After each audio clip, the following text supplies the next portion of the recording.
నెల్లూరు జిల్లా బుచ్చిరెడ్డిపాలెంలో సీఎం జగన్ మీద చంద్రబాబు నాయుడు చాలా దారుణమైన వ్యాఖ్యలు చేశాడు. జగన్ రేపు నిన్ను చంపితే ఏమవుతుంది అంటున్నాడు. అసలు ఏంటి ఇలా మాట్లాడటం?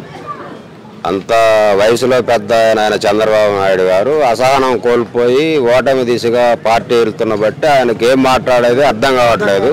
అందుకని అలా మాట్లాడుతున్నారని ప్రజలందరూ గమనిస్తూ ఉన్నారు.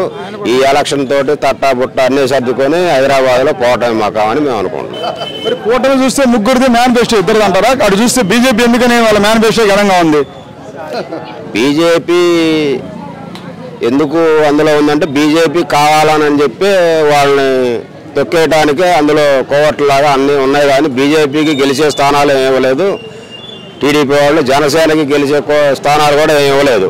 టోటల్గా ఏంటంటే వన్ మ్యాన్ ఆర్మీ లాగా చంద్రబాబు ఆడిన డ్రామా ఇదంతా వాళ్ళకి ఇప్పటికి అర్థమైంది. అర్థమయ్యేటప్పటికి నామినేషన్లు కూడా విత్డ్రా అయిపోయినాయి. కాబట్టి ఖచ్చితంగా ఈ మహాకూటమి అన్నారు. మహాకూటమి లేదు, పొందలేదు, మహాసముద్రంలో కలవటం బంగాళాఖాతంలో. కానీ మేము 10% పైగా అంటే 10 స్థానాలు సుమారు మేము పోటీ చేస్తున్నాం అని చెప్పేసి జనసేన చీఫ్ అంటున్నాడు. గ్లాస్ సింబల్ ఏదైతే ఉందో అది మాకు కావాలని చెప్పేసి అంటున్నాడు. అటు చూసి గ్లాస్ సింబల్ ఏదైతే ఉందో రెబల్ అభ్యర్థులకు ఇండిపెండెంట్కి కేటాయించారు. ఎలా ఉండబోతుంది రేపు? ఎఫెక్ట్ ఉండదు అంటారు కూటమికి? ఖచ్చితంగా ఉంటుంది. ఎందుకంటే జనసేన పార్టీ గుర్తు గ్లాస్ అనేది జనాల్లోకి వెళ్ళింది. ఆ వెళ్ళిన గుర్తు ఇండిపెండెంట్లకు కూడా ఇచ్చారు. కాబట్టి అసలు ఇందులో జనసేన అభ్యర్థులు ఎవరు, ఇండిపెండెంట్లు ఎవరు అని ఆలోచించే వ్యవహారం అయితే జనాలకు అందాక లేదు.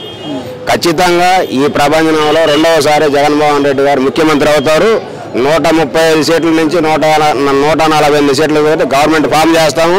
ఇందులో 100కి 1000% కరెక్ట్. కానీ చివరి మాట చెప్పండి. ఇప్పుడు చంద్రబాబు నాయుడు గారు ఇప్పుడు 14 సంవత్సరాలు అయితే పరిపాలించారు ముఖ్యమంత్రి, మాజీ ముఖ్యమంత్రి. కానీ సైకిల్కి ఎదురిస్తే తొక్కుకుంటా పోతాను, గ్లాస్కి ఎదురిస్తే కుమ్ముకుంటా పోతాను మాట్లాడుతున్నాడు.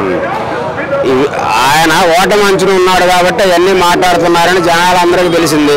చంద్రబాబు నాయుడు గారు ముఖ్యమంత్రిగా ఉన్న టైంలో చంద్రబాబు నాయుడు గారు ఫోటో వేసి రుణమాఫీ బాండ్లు ఇచ్చారు, ఇంట్లో పెట్టి పూజ చేసుకోమని ఒక కిస్తీ వేశారు. ఆ బాండ్లు ఇప్పుడు కూడా ఉన్నాయి జనాలకి. అందుకే ఆయన ఏం చెప్పినా కానీ నమ్మే పరిస్థితుల్లో లేరు జనాలు. ఒకసారి నమ్మండి అంటున్నాడు కదా. ఒకసారి నమ్మండి అంటే నమ్మారుగా.